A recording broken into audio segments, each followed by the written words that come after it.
Welcome, everyone. So nice to have you join us for another episode of The Head in the Clouds. Tonight, we're going to talk about tech company layoffs and how to get hired in a recession. See, there's a lot of news about layoffs in tech, especially what's going on out there, but you don't need to get laid off.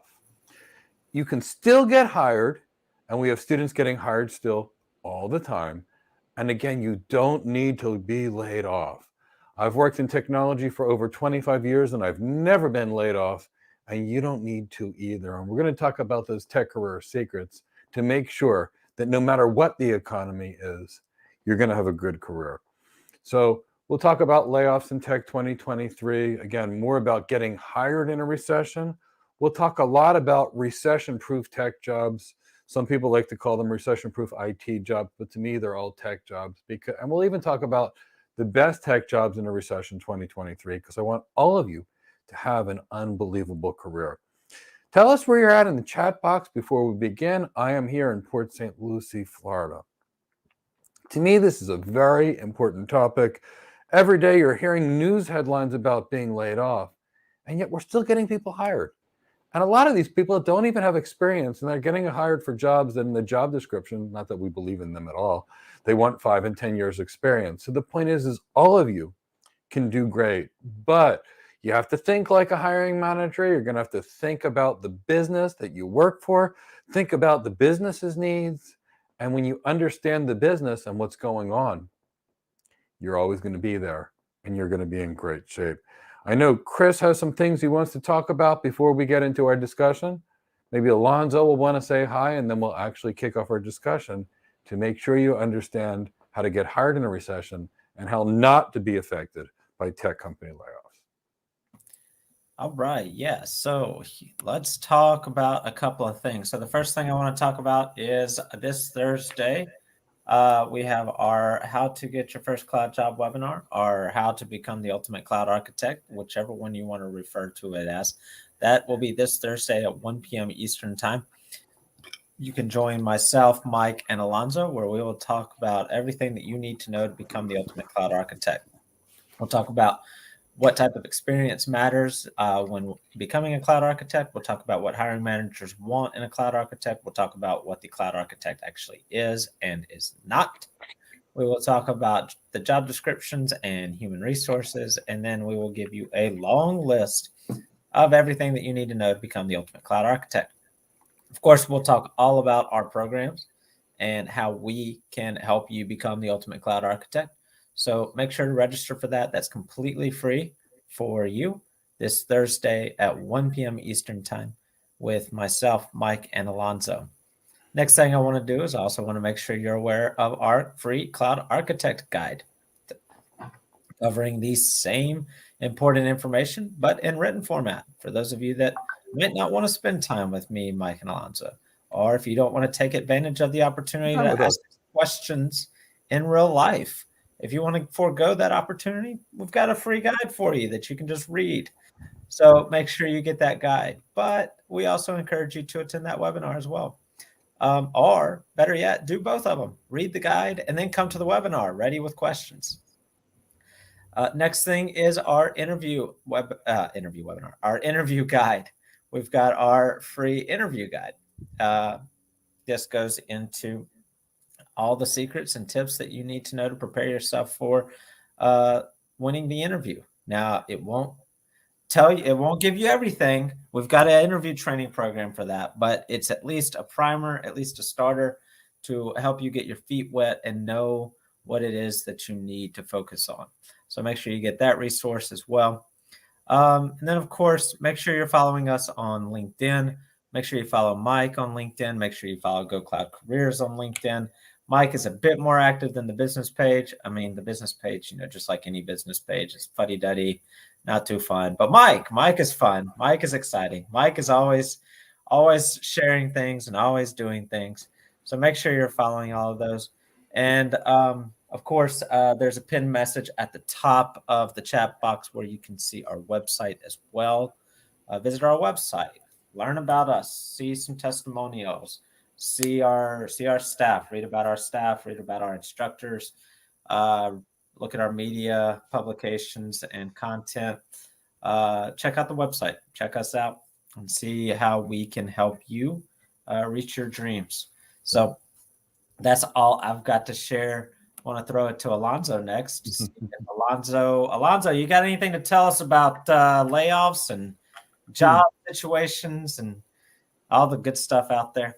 Well, oh yeah, definitely. Along with these gentlemen, we are here to share a lot of good details about who these top layoffs, tech layoffs are, how many roles that they have eliminated so far, and what their overall future is, and strategies about what the justifications are for these layoffs. So you're going to be very interested in hearing what we have to say, where these trends are going, and how you can insulate your opportunities, your positioning for the future, so that you can stay off the radar of being laid off. So we're looking forward to talking there. Awesome. Now, I know last week we all shared some we shared some information that we saw from IBM, and we will let Mike reference that a little bit and move into the topic a little bit further. So, Mike, the floor is yours. Okay, so we'll talk about, tech layoffs, but you don't need to be laid off. I was working at a company in San Jose many years ago, over 20 years ago. And while I was there were 13 layoffs. The company was not doing well financially, and I was never laid off. And I can tell you that the people on my team, I was on a special team, they were not laid off either. I went through the dot-com bust, and I saw thousands of people get laid off, and they were serious layoffs. Because in those days, what happened is companies thought the internet was going to be everything before it was. And companies invested so much money that they didn't have, thinking that overnight their physical stores would be digital stores. And that just did not happen. And things got bad pretty quickly. So there were massive layoffs. And there are keys not to getting laid off. And it all comes down to understanding the organization's needs, and how you can actually contribute to the organization. Chris, do you want to talk about IBM and their layoffs, or should I talk about this first? I'm happy to go either way. I was just going to let you use that as a catalyst for us to jump into the conversation. I'll talk about it because I'm the one that found it and brought it to your attention, so I'll talk about it. So there was an announcement last week about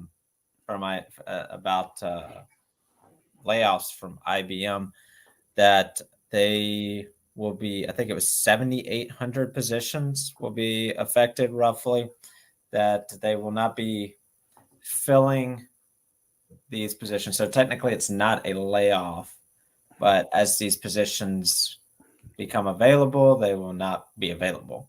As people leave the positions, they will not be seeking to fill them.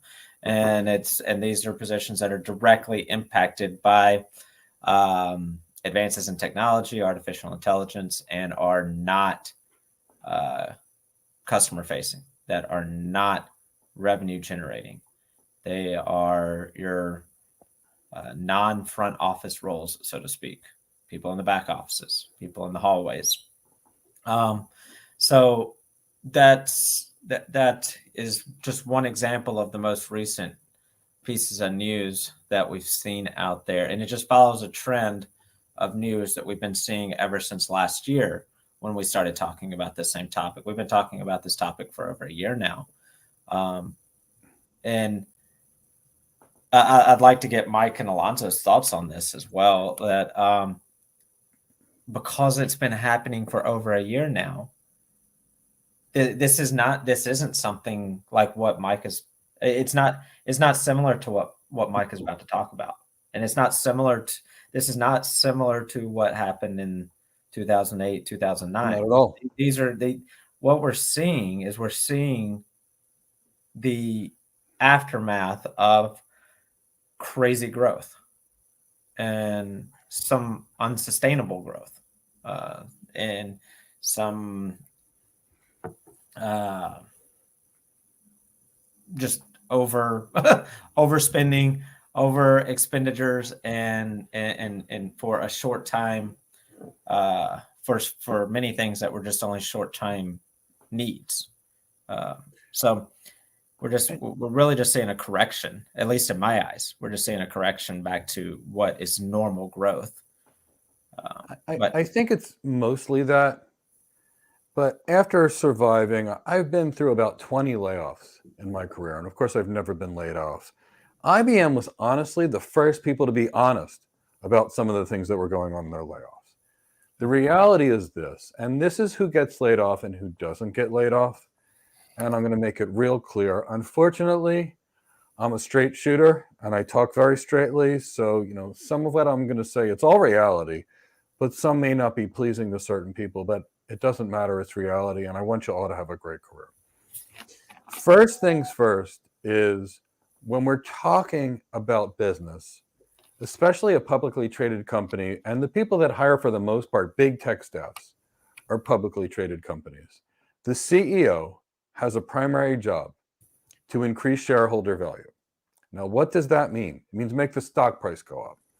If the CEO in a publicly traded company, Microsoft, Amazon, Google, Goldman Sachs, JP Morgan Chase Bank, or any of these banks, does not act accordingly with what's necessary to improve the stock price, not only will they be fired by the board, if they do so willingly and intentionally, they can legitimately be put in prison.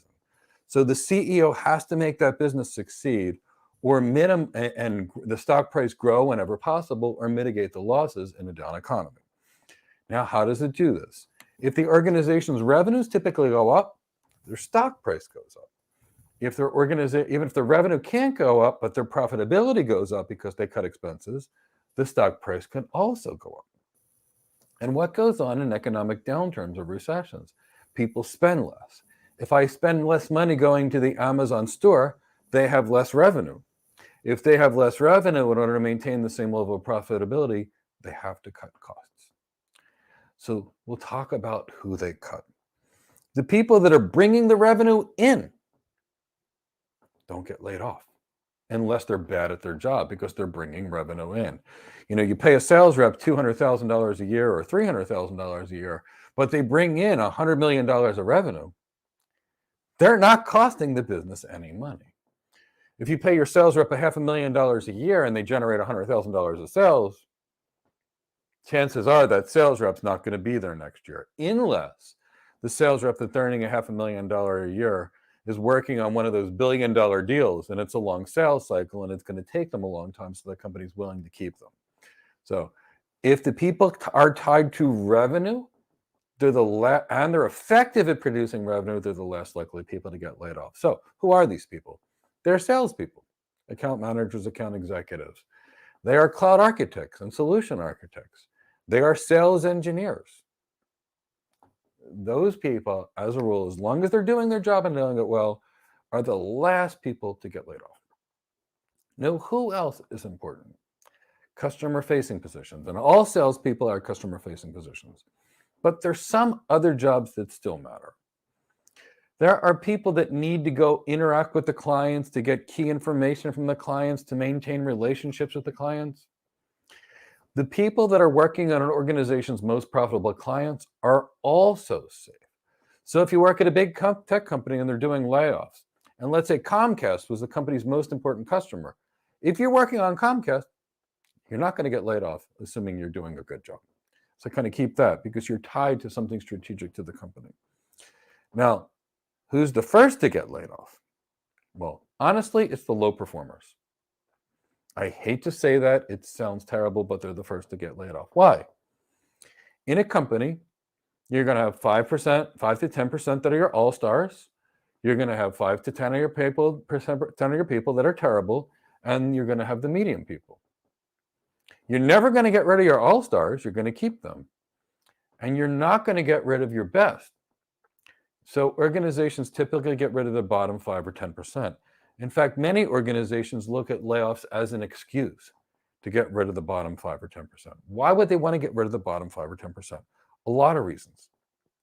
First, they're an expense.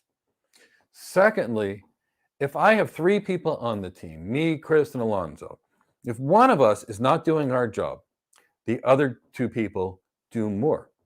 So if I've got a weak member on my team and I don't get rid of them, what's going to happen is the other people, the all-stars, are going to say it's okay to not do a good job. They don't get laid off or go away.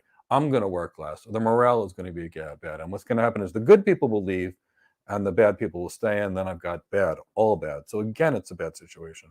So organizations need to keep their A players, keep their B players, and get rid of their C, D, and E and F players if and when they have to. So kind of keep that in the back of your mind. Now, what else? People that are in positions that can be automated away. They, even if they're good, are going to be removed. Now let's think about things that can go on. For the average software engineer, not a great software engineer, the average software engineer, or the average cloud admin that literally sits and just configures things but doesn't understand how they work. Those types of people can easily be laid off, and they can either be outsourced to another part of the world where people are less expensive, and it's been happening all the time. I worked in strategic outsourcing for a long period of time. Or in today's world, we can use artificial intelligence to do much of the work they do.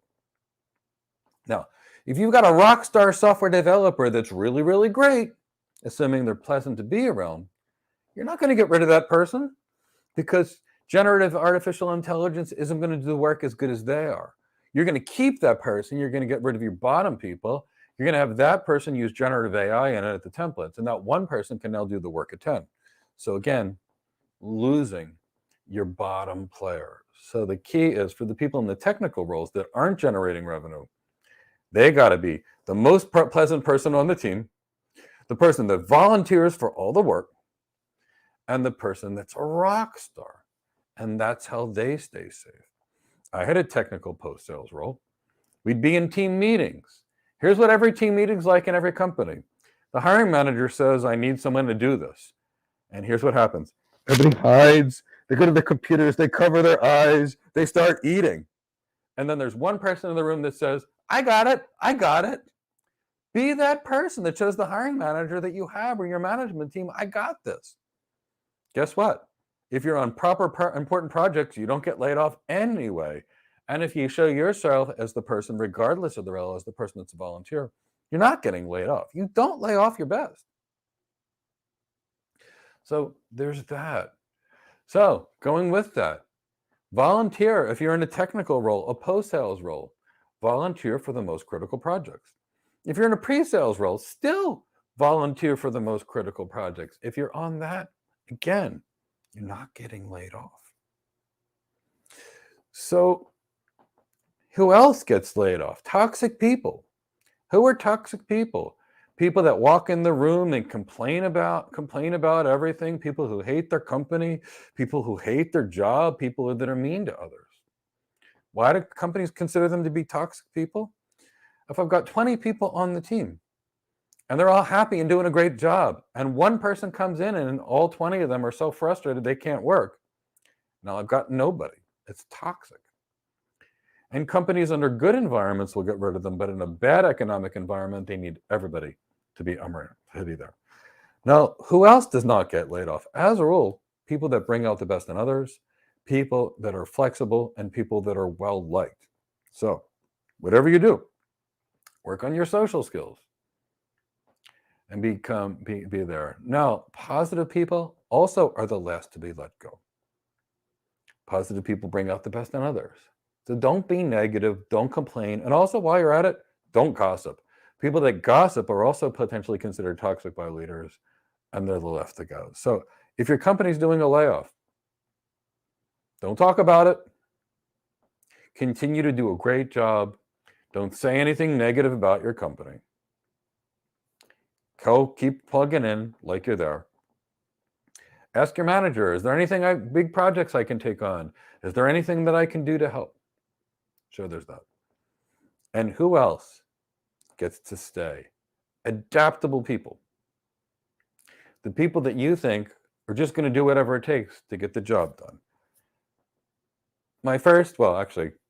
I was an MC at WorldCom when they did layoffs, and then I went to this company, Riverstone Networks. It was the old Cabletron. They did a tremendous number of layoffs while I was there. I first joined them. We were part of the special team. We were consulting systems architects. I was there, and the company announced a 30% layoff. I was there for no more than 3 weeks. My manager calls me and he says, "Gibbs, you're not getting laid off. I need you to get to work." I'm like, "I am at work." He's like, "Yeah, that's why you're not getting laid off." So anyway, the layoffs occur, 30% of the company is laid off. And the next thing I realize, I'm no longer a consulting systems architect. I'm a sales engineer, which is not a job that I applied for. The reality was now I was getting sales commissions, which I wasn't getting on my consulting corporate architect job. So I actually got a raise and a demotion all at the same time. And I said to them, "What do you want me to do?" And he says, "The same job you're doing right now, but I didn't have any space on this team, so I moved you to a different team." I said, "So how am I going to work with the sales rep?" He said, "You're not. Go travel the world and consult on the same multicast you've done. But, this is the way I had it. So don't worry about your job title. Do the same job." But people that are literally go around from job to job, people that are adaptable. So be more adaptable. As a rule, those are the people that are safe. Be a top performer. If you're a star performer, you're not getting laid off. Move to a role where you have to interact with customers. You're not getting laid off. Move to a role where you have a skill that cannot be replaced by artificial intelligence. You're not getting laid off. Be someone that's liked and respected by everyone.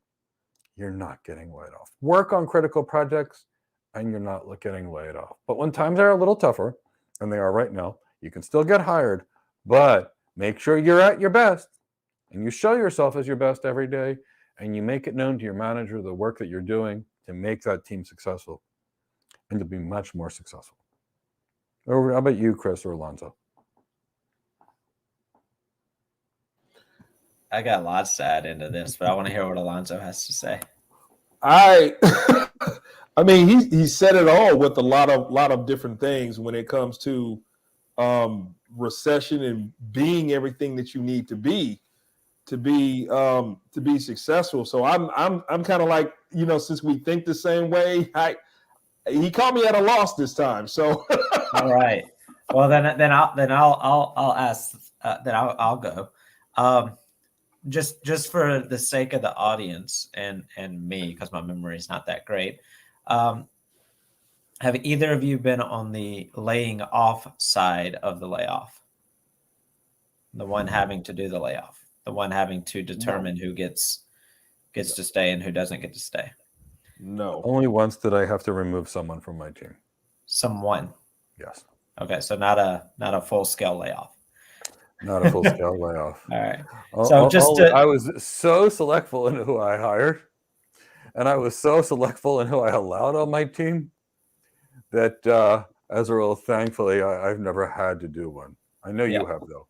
Yeah. So, and this will tie straight into Augustine Gideon. So the last question just came in. So cloud architect is layoff proof. Nothing is 100%. And I'm going to go into why. But architect is a very good place to be. So just to put this in the realm of another field. So I previously worked in the hotel industry. The hotel industry was the hardest hit industry during the COVID pandemic. Overnight, hotels were closing. The Hilton on Times Square shut down and completely closed, forever. Just as an example. And hotels in every town and on every corner of the world were closing and laying people off. But I was over I was in charge of a property and had the unfortunate responsibility of determining who would be let go, because we were going to stay open as best we could, even though we were not generating any revenue. We were attempting to stay open, and I got the responsibility to do this And to give you some insights to back up what Mike was just sharing with everybody, the people that were not touchable were management and sales, even if they were only hourly sales. Management and sales were not touchable. That meant management and sales started doing everything. Yeah. Literally everything at the hotels. Cleaning rooms, doing laundry. You've got your director of sales doing laundry while the general manager is and the operations managers are cleaning rooms. Now, after that, there were no untouchables after that. Then we started to look at the criteria, and a lot of the criteria fit exactly what Mike was just saying. And I'm using this just because it's my personal experience, but this happens in every industry. This is the hierarchy of determining who's going to get the unfortunate news. Whether it's hotel, whether it's food and beverage, whether it's travel, whether it's banking or finance or cloud computing or software development, everybody's going to follow the same structure. You got your revenue generating and revenue cutting positions, management and sales. Then after that, you start to look at your individual roles and individual departments. Nobody's staying at the rooms. Okay, don't need anybody to clean the rooms. Okay, well, there we go. Then you think about the engineers who maintain the rooms and so forth. Exactly. Yeah. So that's why. So you've got parallel that to sysadmins.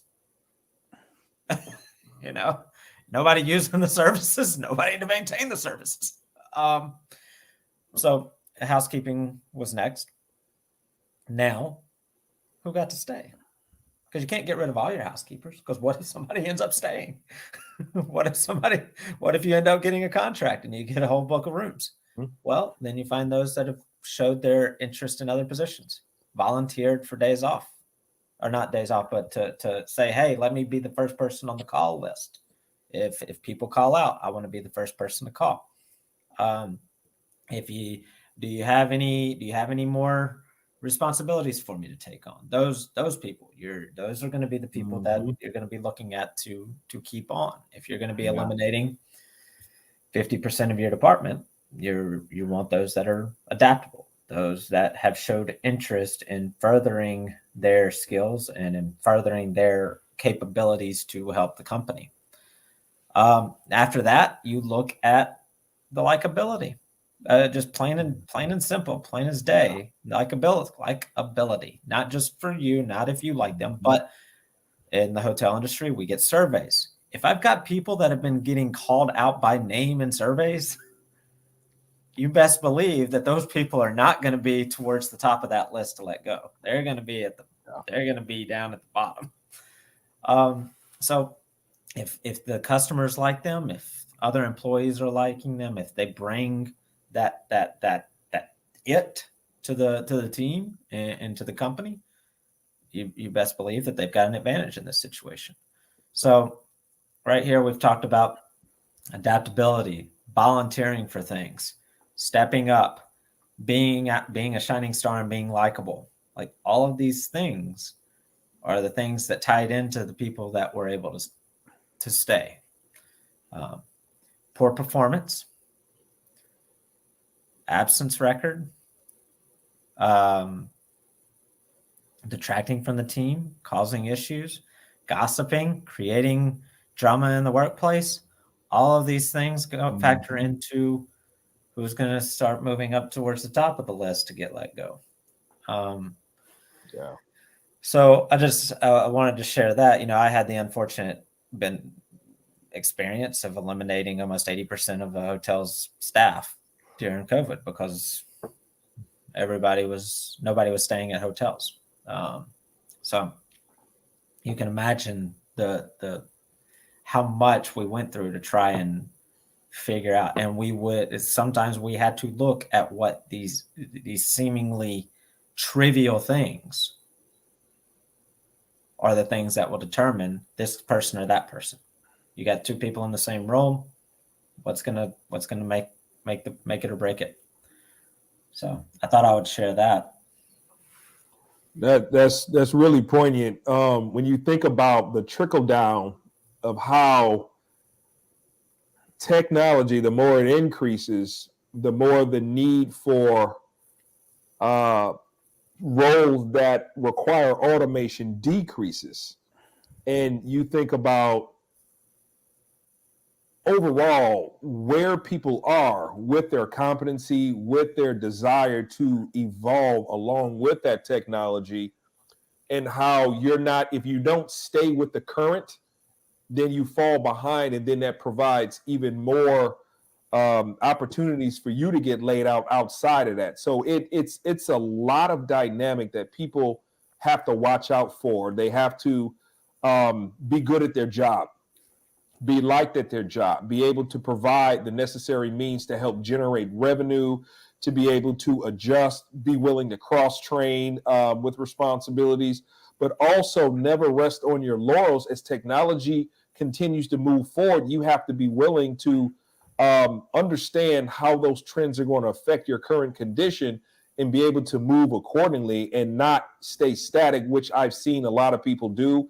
I've seen and met a lot of people who, in hindsight, they regret that they were doing so well at their jobs and making all this money that they forgot to stay relevant to that position. And when things went south, they were out of a job because they were good at their job, but they weren't selling. And then when the economic trend requires them to need more of what they knew how to do, they were still deficient because now they added extra technology and upskilling that they weren't qualified for. So it's a large it's a lot that people need to consider, especially during the recession. If you have that downtime, upskill. If you feel like you're on that chopping block, then start looking ahead to see how you can manifest a better portfolio, if you will, for new jobs that you want to go for in the future. Yeah, I want to say something about that. That's so you just hit something. Don't rest on your laurels and do something. So saying you're going to do it is not the same as doing it. And I only say this because there's a guy that I see that I know that he's not happy in his current role. It's nobody with the Go Cloud careers or nobody within our community. It's a personal somebody I know, and he's gonna love me. I'm gonna share this with him. I'm gonna be like, hey, I talked about you. Get your act together here, because he needs to get his act together. But he's not happy in his current role, and he says, I'm gonna do X, Y, and Z so that I can get out. Well, in his downtime, he's playing his Nintendo Switch in front of his computer. He's playing his Nintendo Switch handheld game. And I'm just like, that was an hour and a half that you could have been doing what you said you were going to be doing to get out of your situation. I mean, I understand playing your Nintendo Switch. Don't get me wrong. I bought a Nintendo Switch for my birthday because I every couple of days, my wife and I will get on there and play Mario Kart for an hour to decompress and throw Koopa shells at each other. But during the day, during your downtime, while you're working, first of all, you should be working. But second of all, if it's downtime and you have time to play on your Switch, you should be doing something else. So I wanted to say something like that and take this opportunity. If you're gonna not rest on your laurels, don't just say that you're not gonna rest. You actually got to say it and then actually do it. Yeah. You actually got to do it, and it's got to get done. It's got to get done. You can't say it and manifest itself. You got to say it. I mean, there is benefit to saying it and like putting it down and saying I'm going to do it, but then you actually got to do it. You got to follow it up. Yeah. So I just wanted to say that. Steve C put a question in here. Tyrone, if you could put Steve C's question to me up there on the screen. Steve C asked a good question. Let's see.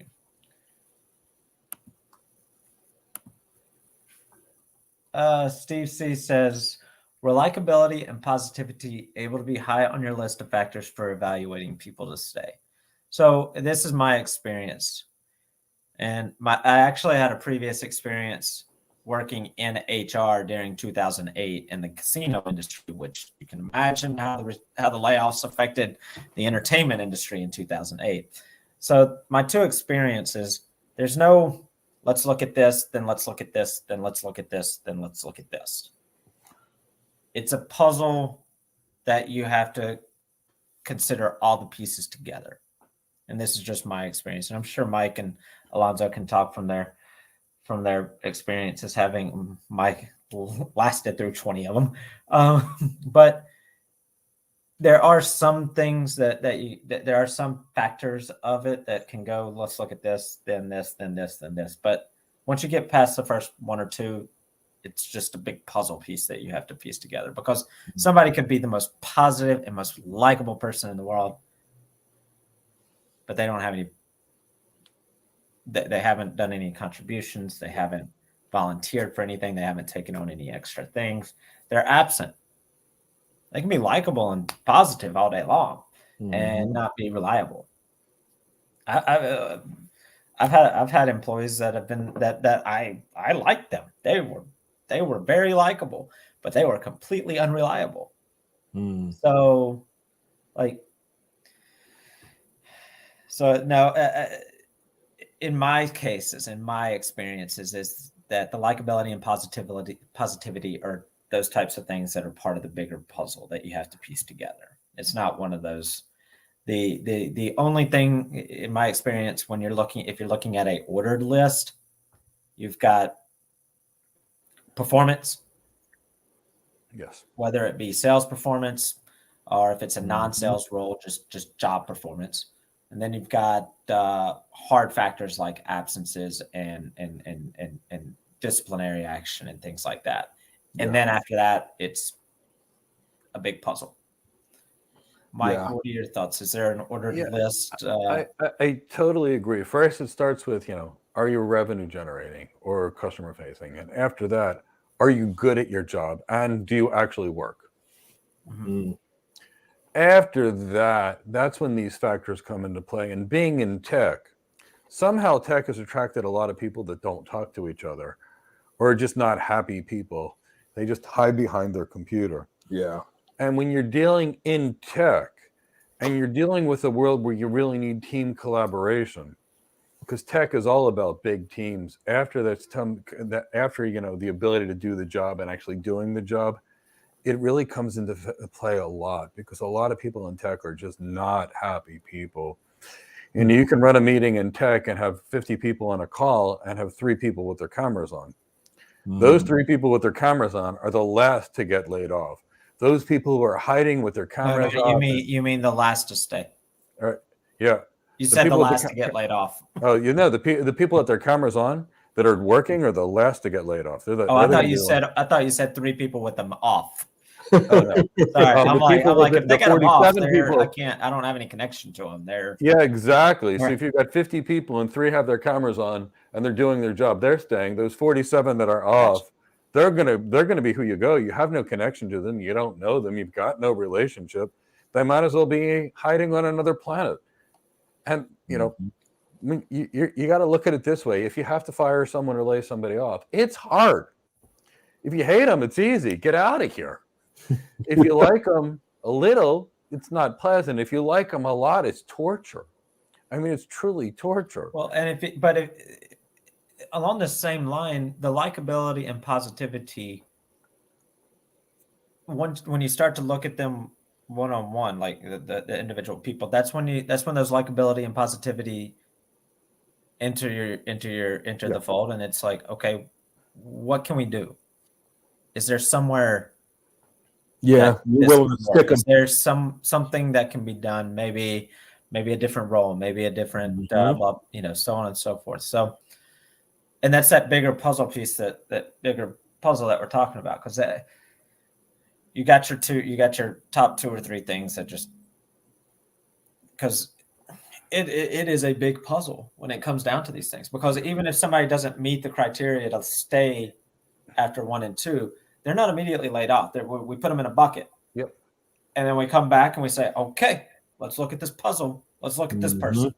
Let's look at this person, and let's look at their puzzle. How's their likability? How's their performance? How's their positivity? What have they done to contribute more or go beyond? What have they done to detract?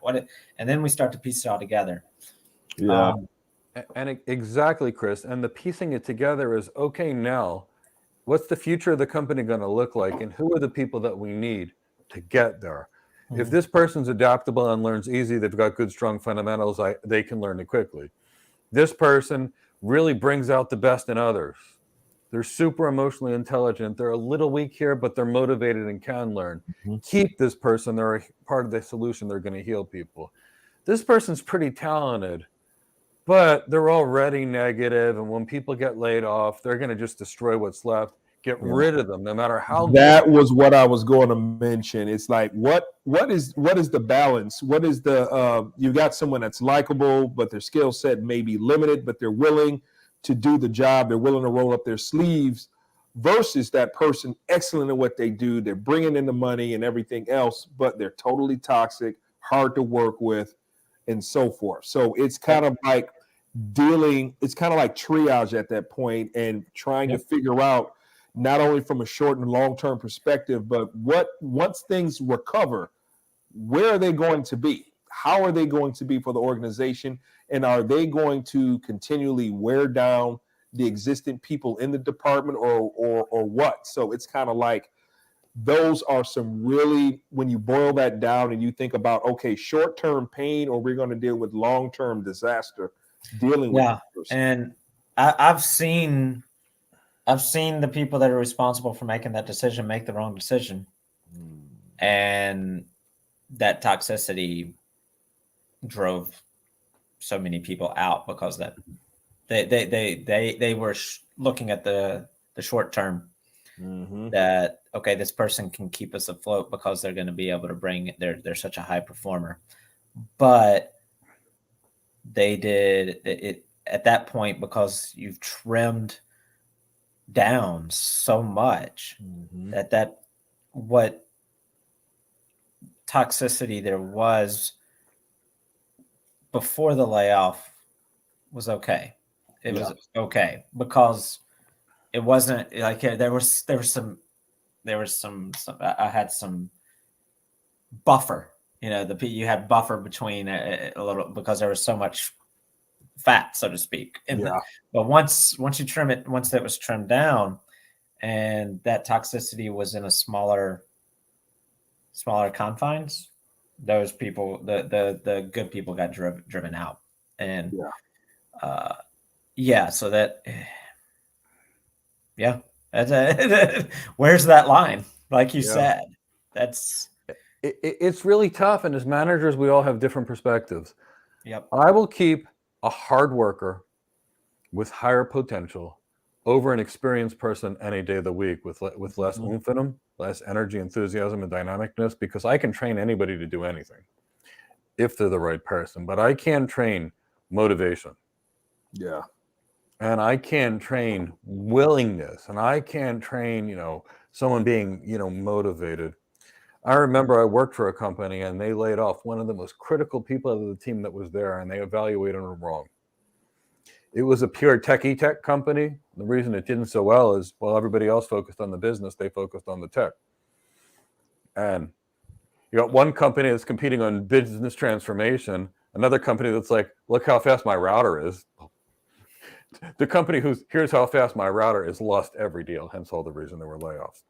And I remember they had someone well-spoken, good leader, could sell, could execute, could bring out the best in others.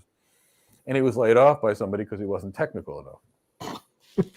I went to the VP of sales. I went to the VP of systems engineering, along with some other leaders in that company. Like, you don't know what this guy does. the team does 200% because he's on it. Anyway, we got him rehired. I'm glad he was willing to come back, because some people Yeah, I was thrilled are that he put was. off. Yeah.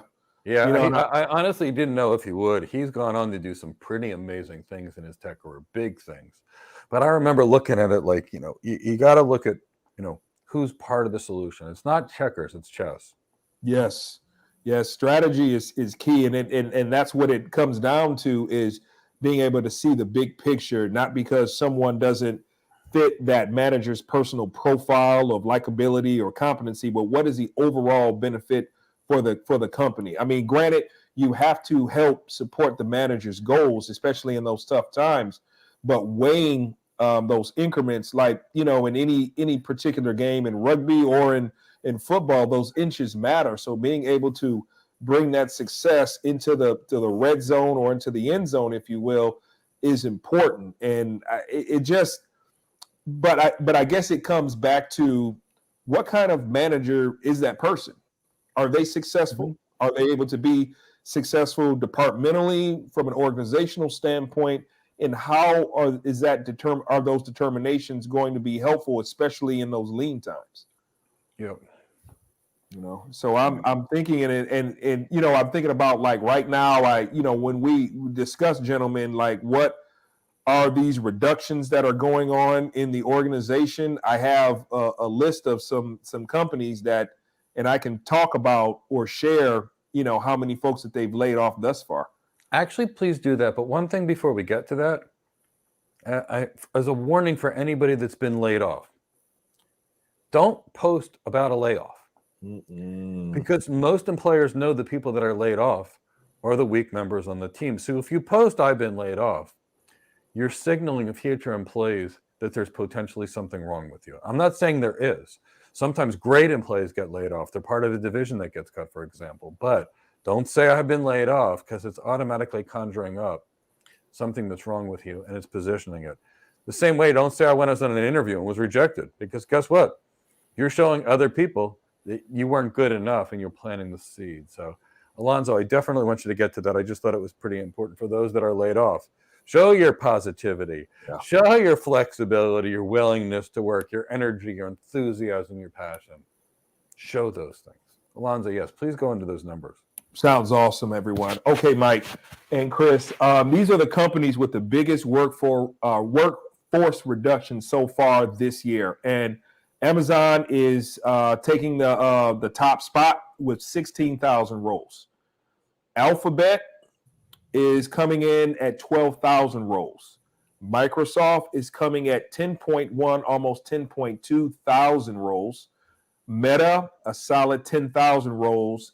And Ericsson is bringing up the bottom 5 of these with 8,500 roles. So you think about Ericsson. Wow. Ericsson of all people is bringing it. So those are really interesting. And we have, and I can go with, say, for instance, Stack Overflow, 10% of their company has been laid off. Sonatype, 14%. Shopify has an amazing 20% of their workforce. Eventus, 33%. And but one of the things that make it very good, and it also is a good talking point, is LinkedIn, 4%, only 4%. So you think about who's looking at LinkedIn, how important LinkedIn is to the industry, to the economy, your visibility as someone who's looking for a job, the criteria that they're looking for based on what you're adding on your profile, and with everything that's going on, only 4%. A recession, a layoff is a layoff. We hate to see it, but with only 4% against all these other organizations, it's clear of the value of LinkedIn, what they're doing on LinkedIn, the demand of LinkedIn, and how you can leverage yourself on LinkedIn with what you provide to get another job, or to upskill, or to overall get a promotion based on what you're laying out as content on that platform. So those are some interesting numbers. Normally I'm the data guy here.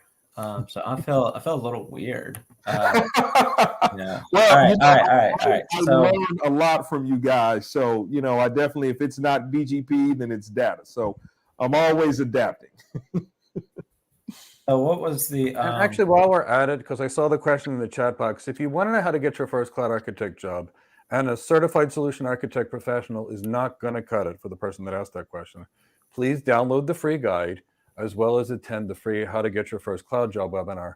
It's not a question that we can answer in a chat box. It's something that we need to take at least 30 to 40 minutes to answer your question. And it's not on the topic that we're covering now, which is how to stay relevant in a layoff. So for anybody that's there, it's not that we don't value, it's that we're talking about one thing. We can't completely divert to another topic. right, and also we haven't done questions in any order. We only put one question up on screen because it was about what we were talking about right at that time. So let's see here. So how many people did you say Amazon or AWS? Amazon, I believe we are at a total of 16,000 roles. And is that Amazon or AWS? That's Amazon. So but I'm looking Amazon. at Hold on. How many? 16,000. Out of 1.5 million.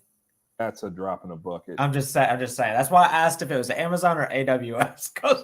I'm pulling up AWS right now to see what they're doing. I think, if I remember correctly, I think AWS was probably like 5 or 6 for some reason. That's sticking in my head. But still, that would be out of 135,000 at AWS. But again, look who most of them are. They're software developers, they're back-end people, they're recruiters. Yeah. They're exactly what we warned people to get out of a year ago, because when we saw what was coming. Yeah. And yes. So just to put I found something in perspective. At this point, AWS, they're probably looking to do 27,000 corporate position. Woo! As of April 27th of this year. There we go. 27,000. Right. So, Mike, let me take that opportunity to pivot to, let's say you're currently working and you're not in a revenue generating role, or you're not in a customer facing role. What's some things that that someone might be able to do? They're going to sound basic, but they all add up. People do judge a book by its cover. Mm-hmm.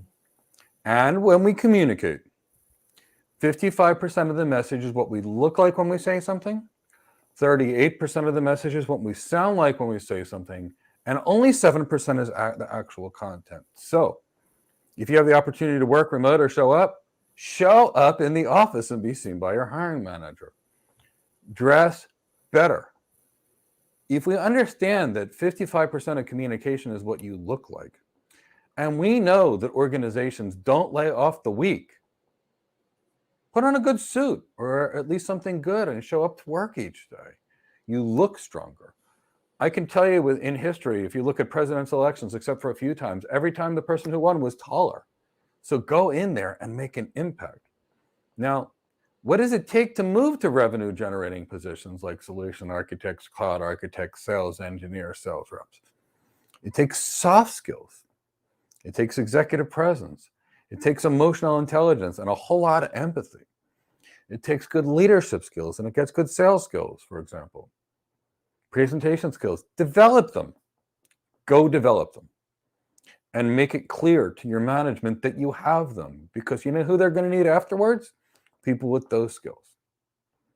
If you got any negative social media out there, anything, talking about the company, if you got pictures of you out there drinking or using drugs, get rid of it. It shows you in a negative way as opposed to painting you in a positive way. You're in a Zoom meeting or a Teams meeting or a Google Meet meeting. Turn on your camera. Volunteer for projects. Try to get on the biggest and most critical projects. Go and meet with your manager. Ask your manager, what are your goals? What's the team struggling with? How can I help be better? You're not going to get laid off if they love you. You're going to be the last person to get laid off. If you've got a skill, teach it to somebody else. That's the exact opposite of what you would think would happen. If you've got a good skill, teach it to everybody. You're showing the manager and you're showing the management that you care about the company. By showing others, people are going to talk to each other and they're going to say to each other, oh my God, this guy Mike taught me BGP or multicast or MPLS, which is what I did throughout my career. I had a name and a brand. The whole management team knew me and I didn't even know why, because I was teaching everybody else. They were so excited to say, I'm learning from Mike. And I had a career where no matter when I went, oh, hey, Mike, thanks for making my team better. I would just show up at different offices. Like, oh, you're that Mike Gibbs. Didn't matter. It made me less likely to be laid off. So go out there and do it. So show others how you're better. When it comes down to it, if your manager asks you something to do, tell him whatever it takes, or her. You don't get rid of that person. I was at this first company. I was there for 13 layoffs and I left and I went to Cisco. It was the best decision I ever made. And on the way out, I asked my manager, I said, there's been 13 layoffs. I've got my theories. Why wasn't I ever laid off?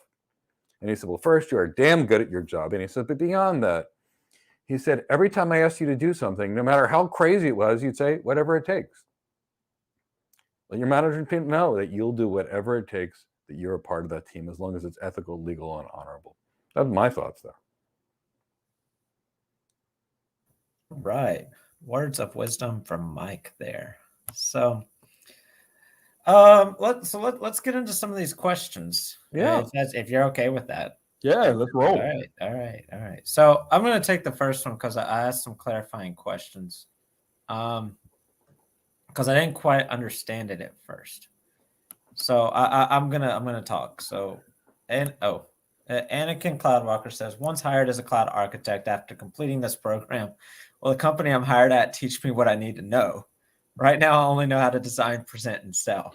So Anakin, that's what you're going to be doing in your job. Questions to find out what they were asking about, and basically they asked about the day-to-day activities. So yes, every company will share with you what they expect you to do. That will actually probably come out during the interview process. Yes. If it doesn't come out in the interview process, then you should probably run away. Yeah. Because every company has different expectations. Like even in the hotel industry, different general managers with different companies. Even if it's a Hilton hotel and a Hilton hotel, if they're run by two different management companies, they're going to be the different management companies are going to take the time. They're going to probably give you weeks, if not months of, all right, here's how we do things. Here's what we expect from you. And I'm sure Mike and Alonzo can talk about it in the tech industry, but design, present, and sell is the basis. Yep. Obviously, in that, it wrapped up in that is researching, and writing and talking. That's all part of the designing process. Yep. But talking and communicating and emailing and meeting. Mm-hmm. And but yeah, your company during the interview process is going to start laying that foundation of this is what we expect from the role. Now they're not going to tell you the day-to-day until you actually get into it, and then they'll get into the nitty-gritty. There's companies like Deloitte that'll put you in training for 6 months for a position. Yep. Paid training. Other companies might just do 2 weeks. It just depends. So at first I was so confused. I'm like, teach you what you need to know. That's what you need to know. But how do you know what you need to know according to the company? But yeah, so for example, and some companies like Deloitte, they'll tell you how to dress, how your shoes need to be polished, the things that you need to say, for example, because they're big on their professional development, emotional intelligence, executive communication, that kind of thing. But they'll be teaching you how much money you can spend per employee per dinner. They'll be teaching you what kind of places to take your customer to. They'll talk about how to entertain your clients. They'll talk about how to deliver your executive briefings. They'll talk about standard types of PowerPoint slides that you're allowed to use. They'll talk about document templates and frameworks for long periods of time. They're going to teach you the consulting methodology of the way they ask questions, those sort of things. They will teach you, the people in different departments, because you're going to basically, every time there's a design, you're going to have to call 10 different departments and get people. And they're going to have to teach you the different business units who specialize in what. And then they're going to have to teach you their strengths and weaknesses, because companies can't tell you their public strengths and weaknesses. You're going to find that out when you get there. And that process is going to be there. But, here's the job. You're going to go to meeting after meeting after meeting. Then you're going to be leading a team in a meeting. Then you're going to be taking people to lunches and dinners and drinks. You're going to have to get really good at picking out steaks and scotches and wines and pairing. And Anakin, go watch the, you're in the program. Go watch the class recording from May 5th. 2 of our former students, working architects, showed up in class and hijacked mine and Alonzo's class from May 5th. That was so much fun. Oh my God. Yeah. So go and watch that. If you attended it, then you heard from them what it's like for them. But to answer your question, yes, they will teach you what you need to know for that company. And you're not expected to know. You can't know. No. You can't. Like, if they knew, then that company would be out of business, because everybody would know. So, they will teach you. Even all the way down to the accounting and procurement procedures for getting how to reconcile your credit card. I mean, and you're going to get your own credit card. I mean, they're going to teach it all. At Deloitte, they have to basically getting paid to go. It's literally the Deloitte Focus University courses where they feed you. It's like a party, if you will, and you're having so much fun. I know so many people who have been to Deloitte and associated competitor management consulting firms, and they just love it. I mean, granted, there's a lot of work, because that's what the nature of a cloud architect does. But overall, as a management consulting and many other firms, when they start and they bring you into the fold and you understand their culture and all these things, you will be so impressed and floored about how they treat their new hires, because they want you to be motivated to sell. You're going to be the face of the company. So being able to articulate efficiently, correctly, succinctly, being able to know the difference between the different parts of a fillet, to be a sommelier, to be able to adjust, and you're part ambassador, liaison, tech professional, business professional, cloud architect. Consider cloud architecture as a facet on the diamond. You're the shiny piece, but there's so many facets to your capability that you present to the client. You're shiny, you're valued, you're very rare. There's so many synonyms to what you are as a cloud architect and what you bring not only to the organization but also to your clients.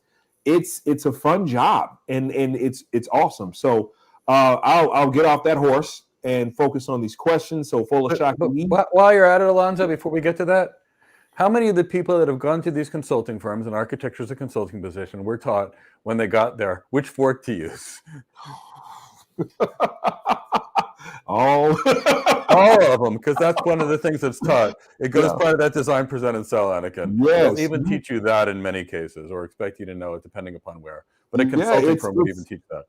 Etiquette, it's like I'm not going to do business when someone who's ordering a full slab of ribs covered in barbecue sauce, because I got to turn around and shake your hand or see you sling it all over the place while we're conversing about business.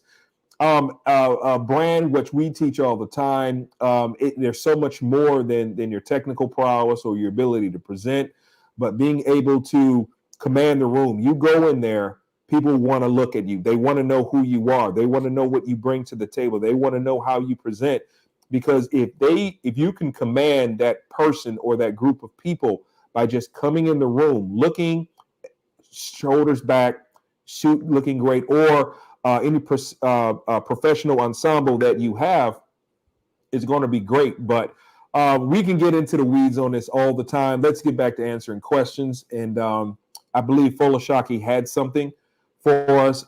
So they said, is principal software engineer a good career? It could be. If someone likes writing code, then it's a good career. But the key is, does somebody want to sit behind a desk and code all day? But if that makes somebody happy, it can be a good career. So look at it from a happy perspective, and leave it at that. We'll leave it at that and see what's going on. Excluding salary ache as a consideration, is engineering worth it? Again, I have the same position. If somebody finds it good to sit behind a desk and do that all day long, and that's going to fulfill them and make them happy, then I think it's great.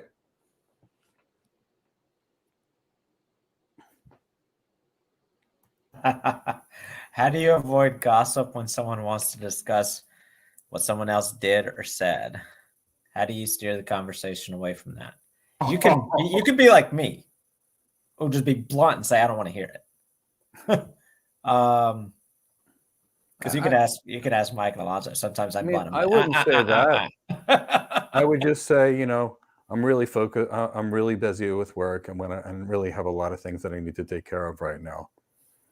Yeah. Or you could be a little more direct and say, I really don't like to participate in gossip. We don't have access to all the information, and whatever we hear is going to has the potential to not be accurate and can upset us, or something to that effect.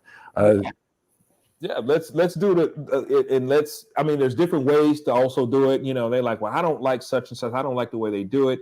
You can counter and say, well, I think they have a lot of great merits. I think everyone has a great position to bring to the table. So let's all consider everyone else's opportunity to be successful here and move from that.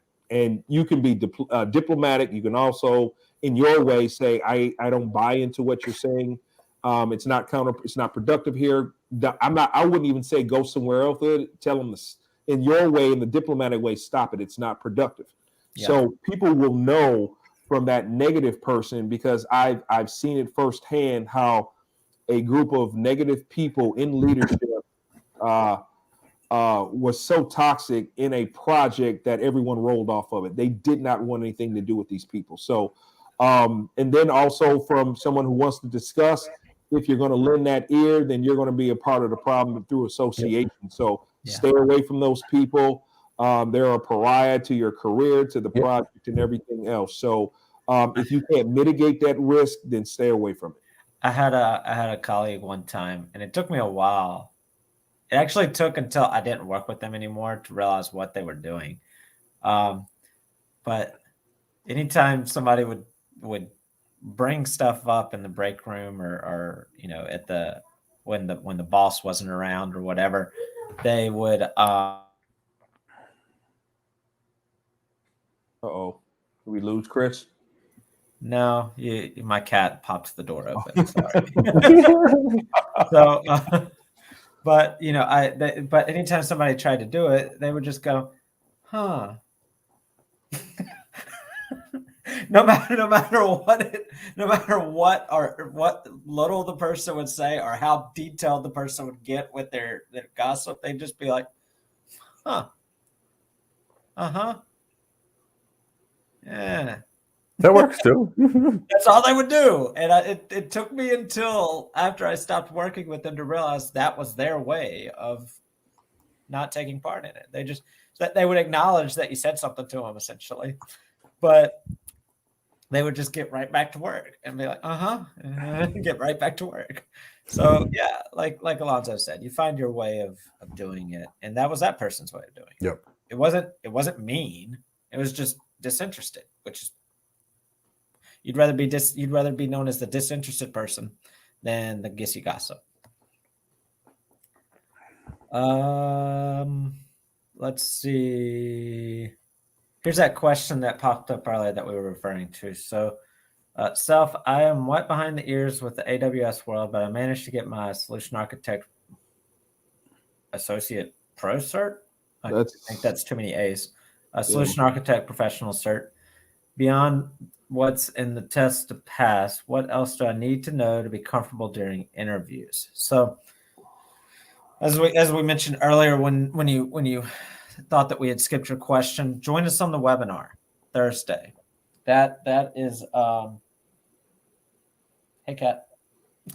Sorry. That is where we're going to share all that information to tell you exactly what you need to become the ultimate cloud architect.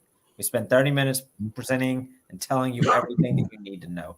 Wouldn't be fair to us to try and do it right now. No. Because it's too much information to try and put into this. And then we're around for up to an hour and a half after that presentation for you to ask us questions specifically about that and based on you, what your desires are, what your goals are, not what your experience is. Your experience doesn't matter. But if you tell us about your experience, we might be able to tell you how to tie it in and take advantage of it. But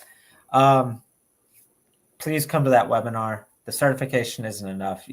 No. It's clear that you understand that by asking the question. So you're already on the right path. So thank you for the question. Join the webinar. Tyrone, if you haven't already, put that link back in the chat box. I'm going to leave the banner up there.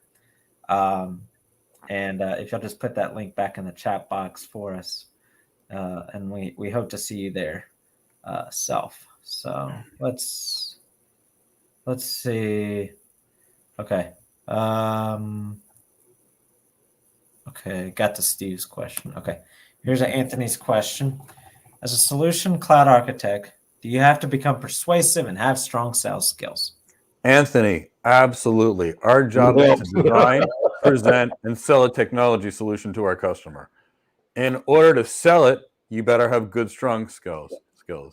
We don't touch the technology, Anthony. We don't code. We don't configure. And if you tried to touch your customer's network, you wouldn't be allowed to. So the key is, this is not a hands-on job. This is not engineering. It's nothing like a certification would teach.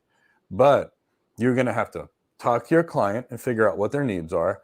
Then you're going to have to persuade 10 to 20 people to help you design the architecture. Then you're going to have to go sell this architecture back to the customer. You're going to have to present and persuade people at conferences. You're going to have to write persuasive white papers for the organization.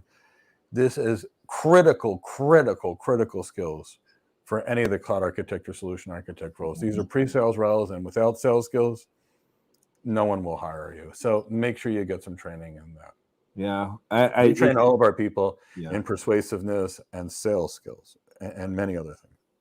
Yeah, I'm not, if I don't like you, I'm not buying a single thing from you, let alone multi-million-dollar architecture. So being able to be helpful, provide a good customer service experience, and you could be selling a pair of pants at the mall, or you could be doing any of these things, all the way to multi-million-dollar architecture. You have to be likable. You have to be able to give me some answers that I can use. Give me something that I know that's going to make me want to buy it. And all of these things are applicable across the board. Yeah.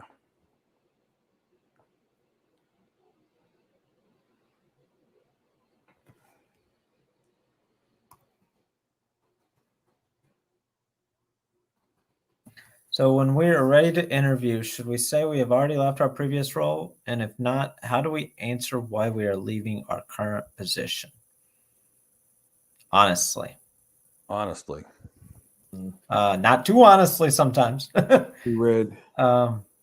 So it really depends. And you're in the program. So if you're able to join our class on Friday, this would be a great opportunity to ask this question in that class, because our class on Friday is going to be specifically about resumes.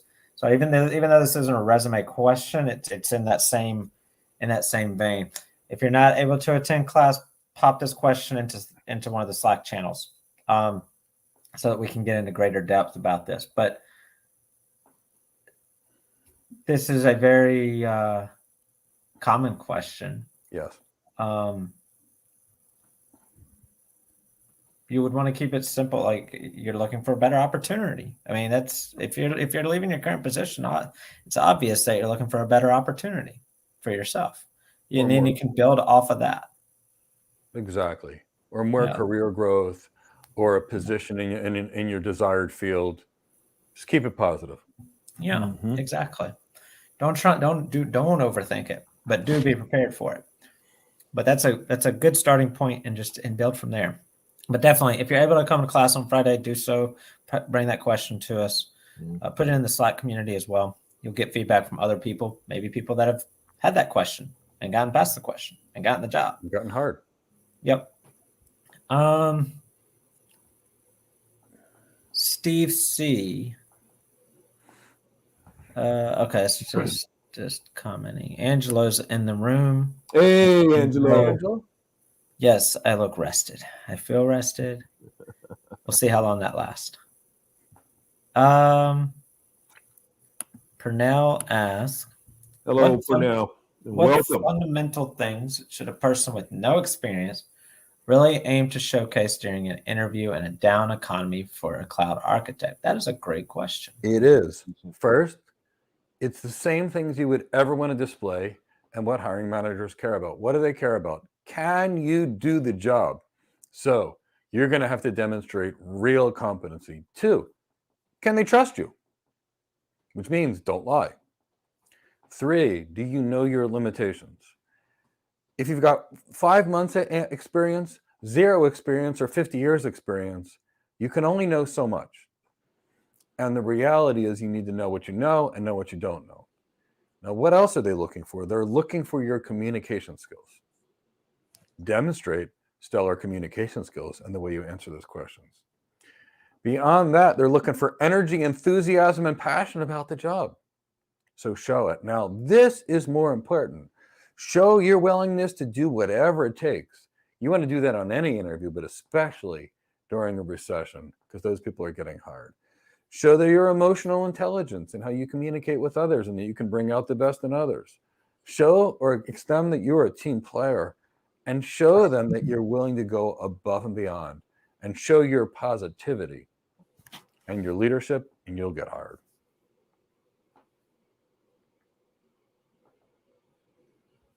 All right.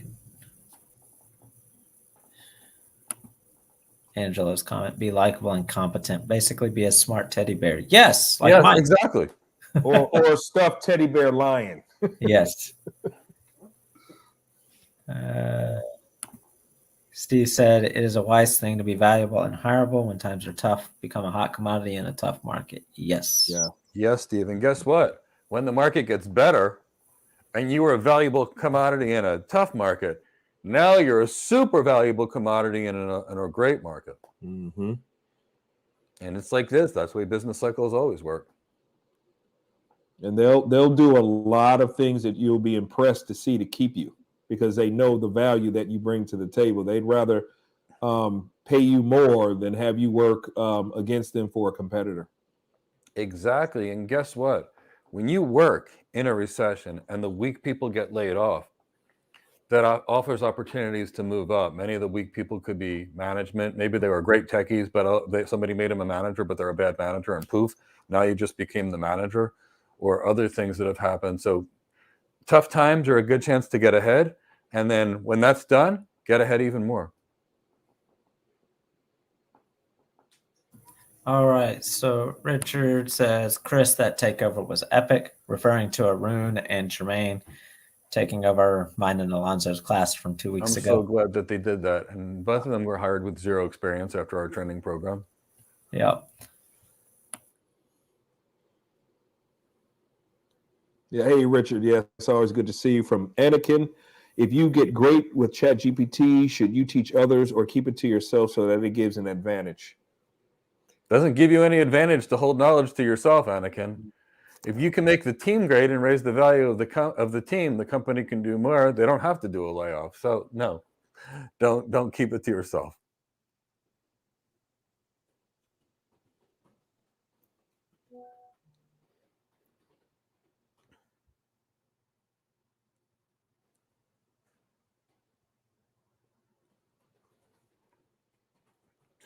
Mario Anthony Samario Bravo. Good evening. You're a data engineer in Peru. Is it usual? I think if I'm interpreting it, for people to hire people from data-related positions as remote workers. Engineers can be hired. It doesn't matter where they work, anywhere in the world. And organizations will typically look to hire people from lower cost parts of the world whenever possible. The question is, are those the skills? I am not a data engineer expert. I will tell you that data engineering and positions are harder to get, and data science positions are harder to get than other positions. But I will also tell you that someday somebody's going to figure out what to do with all this data, and it's going to be a great place for data engineers and data architects.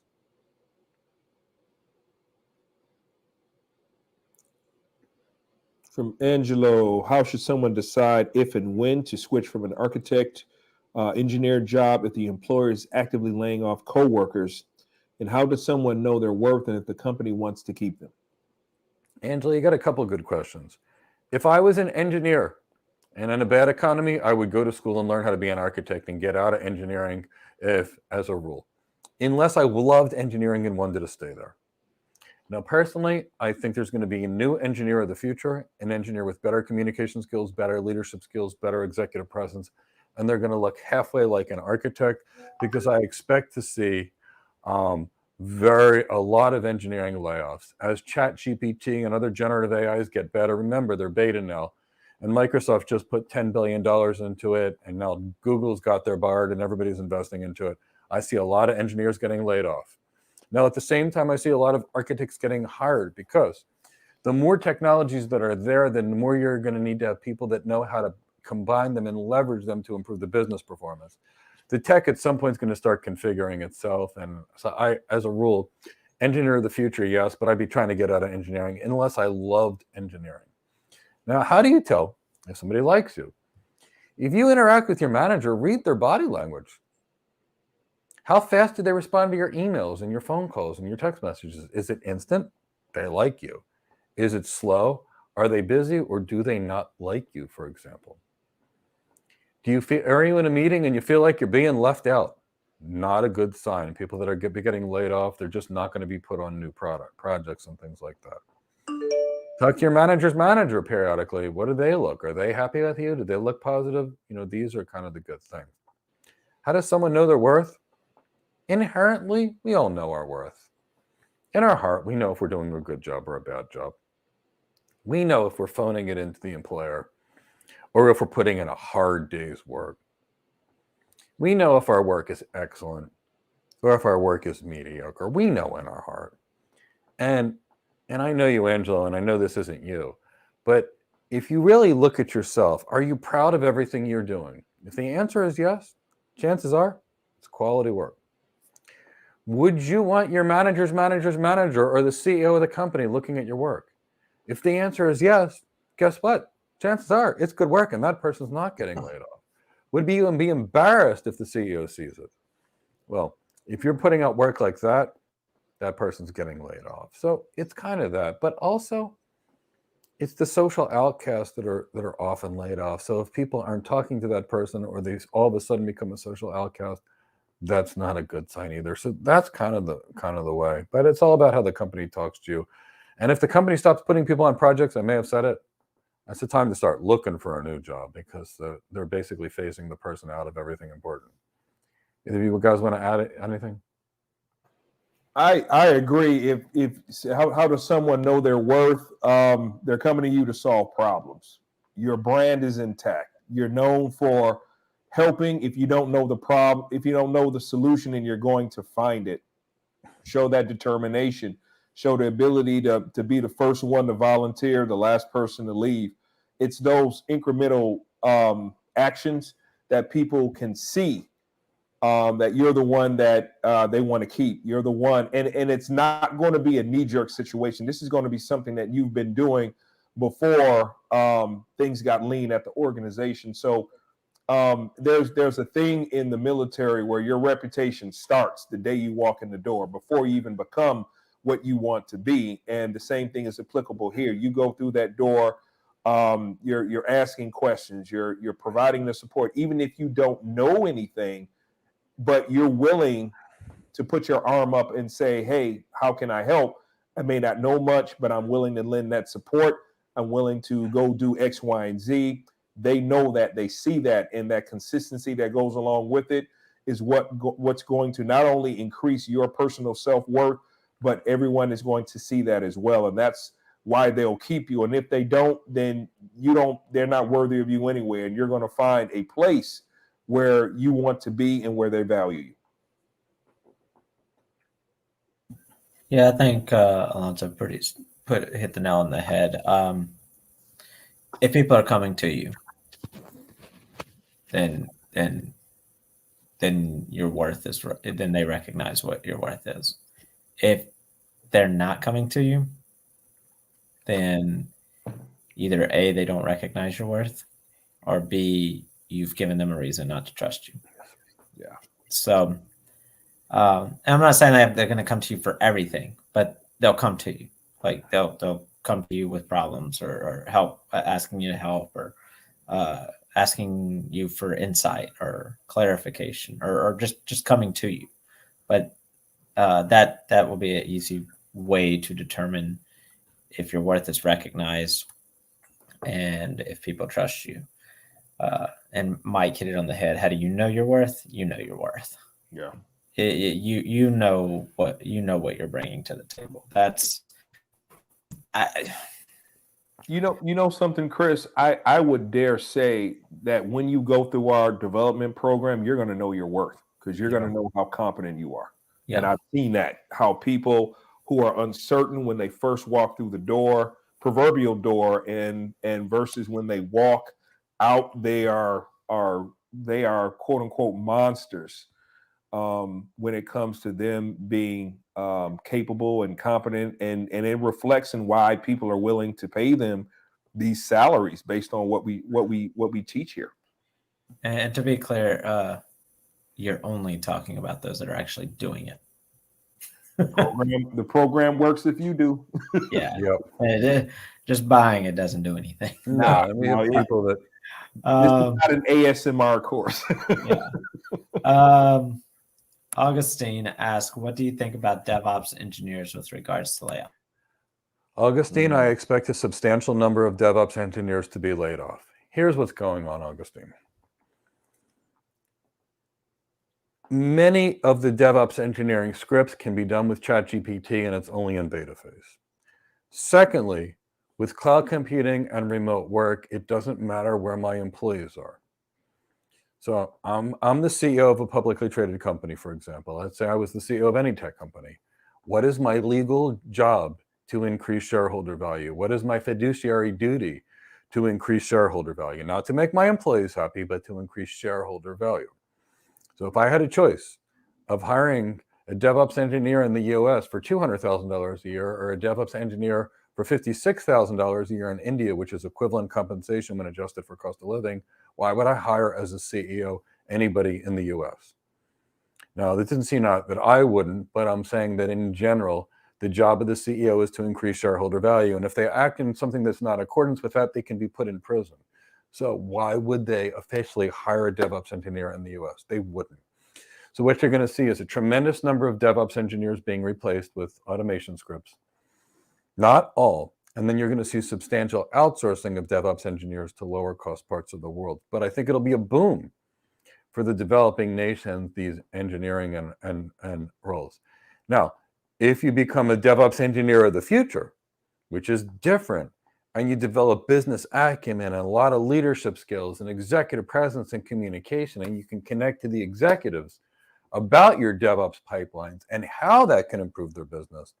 Now, those people are not going to get laid off. But now you're approaching that architect world in DevOps space. They call those people distinguished engineers. And basically, they're engineers with a lot of business skills, leadership skills, sales skills, communication skills, and presentation skills. You can't lay those people off, and you can't outsource them, because that distinguished type engineer or consulting engineer needs to meet with clients, and they can't be 10,000 miles away.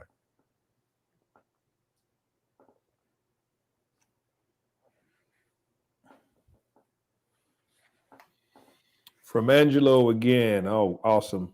Of all the good architect qualities, such as communication, emotional intelligence, business acumen, executive presence, presentation skills, and technical competence, what is most important in life and career? That reminds me of a quote from a movie. Communication. Angela, statistically speaking, it's emotional intelligence, but I'm going to tell you it's communication, and here's why. Yep. There's no emotional intelligence without communication skills. As an architect, you got to get the requirements. And without communication skills, you can't get the requirements. So again, you've got nothing there.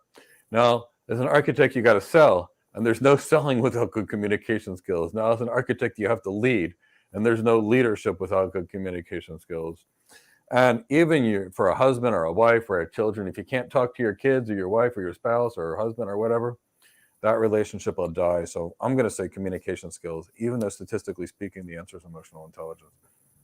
This is an old movie quote, but Angelo, what is best in life? And if you know that quote, then You're probably dating yourself like me.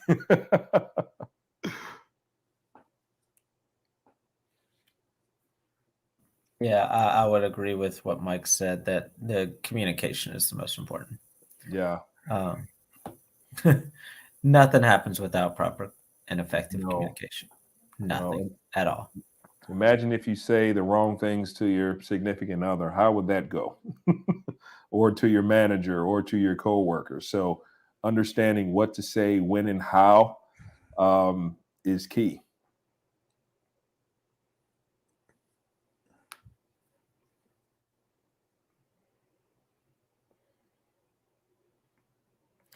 Again, from Anakin, what kind of cloud architect is responsible for ensuring that all of the tech solutions offered actually meet our clients' business needs? Anakin, 100% of cloud architects are responsible for that. That's the job. That's you. Anakin, please come to class. I'm going to ask you again. Please come to class, because if you'd come to class, you'd be in a position to be able to really get yourself a really good job. But that is the job. Figuring out the client's business challenges, figuring out what the ultimate best workflow would be to improve that business, and then figuring out which technologies will actually make that possible. So please come to class. I don't want you to just buy a course and not come. Please come to class.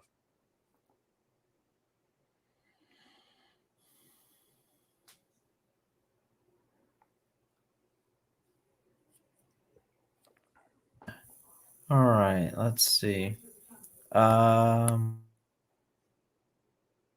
From Willow, what does a recession-proof growth opportunity, what does a recession-proof growth opportunity for a solution architect look like? Well, I'm not really sure I understand your question, because as a rule, any solution architect job is fairly recession-proof in nature because they're revenue-generating positions. So if you're interacting with that client and you're getting those business needs and you're creating the right designs and you're presenting it back to the customer and you're helping negotiate the deal and you're leading and driving RFI, RFP, and RFQ requirements, you're pretty recession-proof as long as you actually close the deals with your clients. Now, if you're focused on the tech and act like an engineer, configuring things, which is not architecture, that's engineering, you're going to be laid off just like anybody else, because you're not selling anything if you're behind the scenes, playing with Linux and writing a Python script, for example. But if you're out there interacting with your clients and you're making your clients successful and you're selling deals, you're almost recession-proof because you're generating revenue. So go out there, be customer facing, develop your business acumen. If you make your customers successful, you're pretty much recession proof.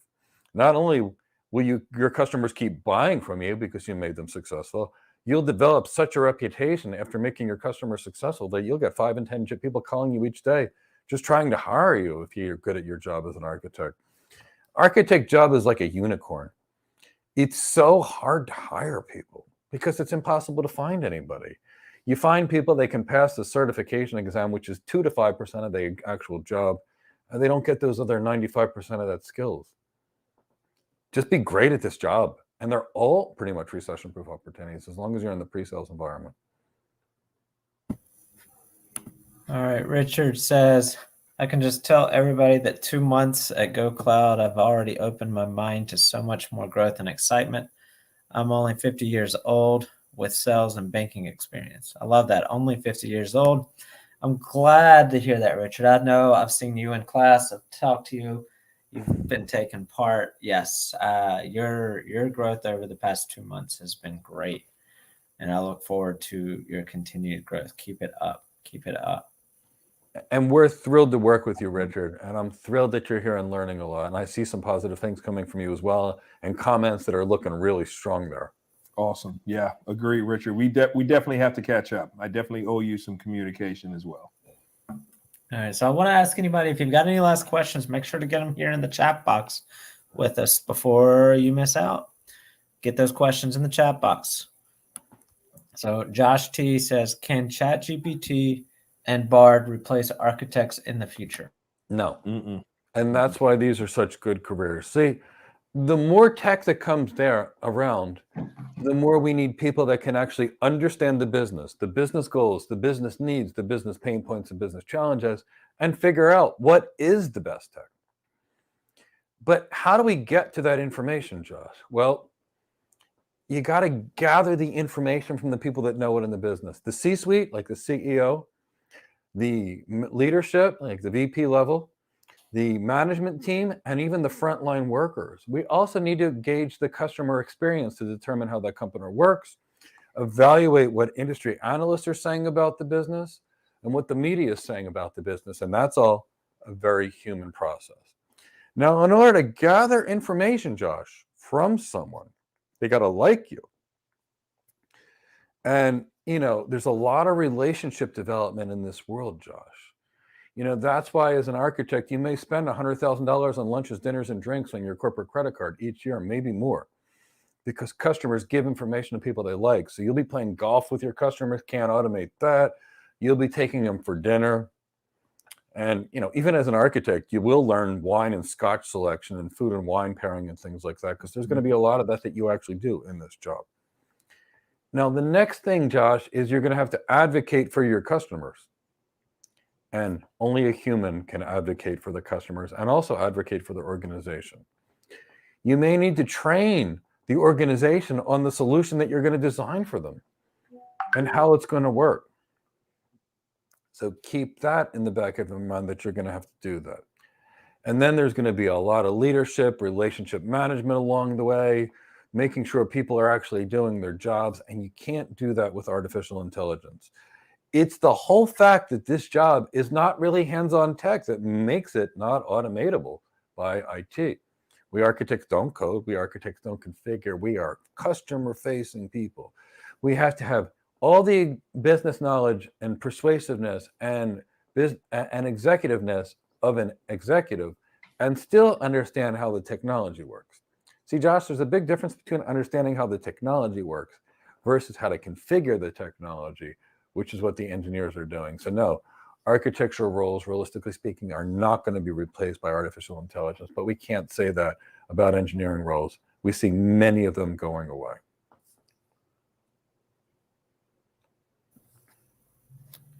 All right. Alvin says, if you'll be given an opportunity to get deep on a technical core skill before you transition to a cloud architect career, what will it be? Well, Alvin D. LaCriz, if you wanted to be an architect, you need to understand not how to configure the technology, but what is the technology that's underneath the cloud. So if you don't know networking technologies and data center technologies in depth, you won't be able to do anything. Now, you don't need to code. It's not our skill.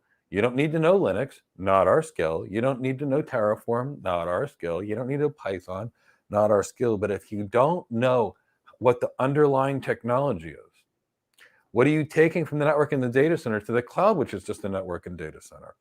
If you don't understand what's going on in those servers with their processor architecture and their DRAM architecture and their PCIe structures, for example, and if you don't know routing protocols like BGP, all those networking and data center things, you can't design it. So it's not about how to configure something, because that doesn't teach you how to design it.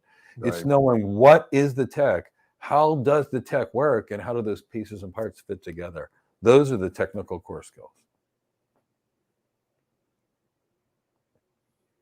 But the reality is I would make my first job a solution architect career, a cloud architect career like we train people, because preparing for somebody else's job does not make you better at yours. No. All right. Well, so we had some great questions tonight. We sure did. We had a lot of great questions tonight. I really enjoyed this one. It was a great one to come back to. I actually pulled a little strings to make sure that this was not the one that was done last week while I was gone, because I was like, you guys could talk cloud projects without me. Y'all do that while I'm gone. Let's talk about jobs while I'm here. So that's how we got them out of order. Yeah. So I had to ask Alonzo to remake the graphics and all the stuff, because it was my idea to do them backwards. And then I was like, wait, no, that's not right. Let me fix this. But yeah, I'm glad that we did this. So I want to see if you guys have any last words. I think we need to start wrapping it up, because even though I'm back and refreshed, I'm keeping us on our New Year's resolution of trying to stay on time. 2 hours is 2 hours, and that's all we got. Yeah. So, Mike and Alonzo, what any last words from you guys? Alonzo, you go first, and then I'll close it. Okay. Yeah. I just understanding that we want everyone to know with this information that we've gave, the underlining understanding is that you have to never be stagnant. You have to keep moving on in your upskilling, your ability to adapt to these situations as a person, as a professional. So continue to hone your skills. Never rest on your laurels. Never think that you're always going to have a seat at the table, because along with any dinner, as the courses change, so do your skill set. Everything gets better with time, and so should you. Just like any fine wine that you would have to learn about to become more knowledgeable with your clients. So there's just continue to move forward, whether you're a part of us or whether you're not, in life skills and as a professional. Always maintain your ability to be a valued employee and keep those competencies going. What about you, gentlemen? Yeah, give me just 1 second. I'm responding to Rosilla's question about the difference between the Cloud Architect Development course and the Elite Cloud Development course. We don't have enough time to go over that, but I'm going to send you. I'm sending you a message asking you to email us at info so we can set up a time to talk with you about that. Make sure I spelled this right. info@gocloudcareers.net. Because that's something I don't want to try and do in this short time frame of YouTube without actually being able to talk to you and having to go through the chat box and everything. So please shoot us an email at info@gocloudcareers.net. There, I put that in the chat box there, Rosella. So yeah, just last few words from me. The everything that we're talking about it in the guise or from the perspective or the delivery of a recession or layoffs. But if you really think about it, everything that we've talked about is essentially what it takes to be a valuable employee. What it means to be a valuable employee, what it means to be a contributor and not a detractor. So even if you are in non-revenue generating roles, everything that we've talked about are things that will put you in a position to secure your place. In the event that positions start to be eliminated. You know, if you've got if you're in a department that's got 10 people and half of the positions are eliminated, you want to make sure that you're on the top half. And so everything that we've talked about is going to put you there. But it's also the same things that are just the things that make a valuable employee that is contributing to the company. Think back, watch this recording. It's going to be on our YouTube channel. I don't like to make myself the point of focus a lot, but go back and watch my talk about what I went through as the person deciding who gets laid off. You need the insight of the manager. We released a video today about thinking like a manager. What do the hiring managers want in an interview? Well, I just gave you what the manager is thinking when they're having to determine who to let go. So that's the insight. That's the additional insight of a manager. That is valuable information. So go back and watch that. You're not going to get that from a lot of people. They're not going to sit here and tell you, yeah, here's what we look like. Here's what we look at. Well, so take advantage of that. It's there for you. One last question that popped up. Every time I watch, I get more excited about studying for Solution Architect Associate and going further. 15 years experience in customer service. Great. Operations, great. Nonprofit leadership. Whew, that's great. That takes a lot of connection building. And IT, and confident I can be a solution architect. I would love for you to join our webinar on Thursday. Yes. I would truly love for you to join. I would love for all of you to join, but Willow, I would love for you to join our webinar on Thursday. You are a perfect, yeah, like you got a good roadmap there Very. to be able to take advantage of. And I want to, I know I want to talk to you about speeding it up, how not to go down the wrong paths. So make sure to, if you can, join that webinar. Tyrone just put that link there in the chat box. Rosella and anybody else interested in learning more about our programs, send us an email at that email address that I put in there in the chat box so that we can set something up for you. And Mike, I'll hand it over to you, and I'll ask you to start it off by addressing Asif's comment, a quick list of jobs in a recession. Absolutely. So I'm going to end on this. While no job is completely layoff proof, the jobs that are really the most layoff resistant are those that are tied to revenue or are customer facing, which are usually the same thing. So an account manager, as long as they actually sell and meet their quota, is typically not laid off on bad times. A solution architect or a cloud architect or an enterprise architect in pre-sales, as long as they do their job and do it well and are well liked and are closing deals, they're typically not laid off because they bring money into the organization. A pre-sales engineer that is helping sell a technology product is typically one of the last people to go, especially if they're good at their job. Sometimes organizations have somebody called the product sales specialist. They're an expert on a certain kind of firewall or a certain kind of communications technology or a certain kind of cloud technology. Again, it's a sales role. They're typically, if they're effective in the role and they're selling in the role, the last people to get laid off. Who are the people most likely to get laid off? Underperformers, no matter what their role is in. People that are cost centers, back-end engineering, not customer-facing engineering, the person that interacts with the customer, the back-end engineer that's doing the coding that nobody knows they even exist, the people that hide. Who else gets laid off? The people that go to team meetings and turn their cameras off and don't volunteer for anything. Why? Because you don't even know they exist. The star performers are the last likely to get laid off. The point is nobody needs to get laid off. And if somebody is laid off, they should take a deep step, really think in their heart, did they really deliver 100% of all they could for their employer? Chances are they're going to say no. But if they really did, and they were really good, and they were part of a division that got cut off, they're going to have names and contacts, and they're going to be hired real quickly. So for example, let's say Amazon was doing healthcare, and then they realized they don't know healthcare. They're Amazon, and they laid off the entire healthcare division. A lot of good people would get lost along the way. I'm not saying they are in or out of healthcare, but I'm just giving an example. So make your skills known. Share your expertise with others. Show your positivity. Work hard. Volunteer for projects. Be seen. And the last people who don't get laid off, people that are on critical projects, something that's really associated with the organization's future.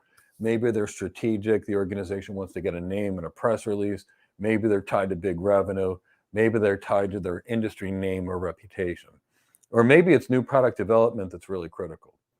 Make sure you're where you're needed, where the company needs people most. And again, they're the people that are safest. So don't worry about getting laid off. Prepare so you don't get laid off. And if you do get laid off, get the career agility skills. Get those type of architect skills, which are business acumen and leadership and sales, executive communication, executive presence. Train yourself, get better every day. And don't get better by learning 10 other people's jobs and getting certified in 10 other people's careers. Employers don't need that. Become really a master at your career, an artisan that the world can look at as a leader, and you'll have an unbelievable career in good times or bad times. I wish you the best technology careers, everyone, and let us know how we can help you. Please join us on Thursday for the How to Get Your First Cloud Job webinar. Download some free things that we have in the chat box. And if you don't mind, leave a like, a comment, and subscribe to this channel. We'll see you soon. Take care, everyone. Take care, everyone. Thank you. Have a good night, everybody.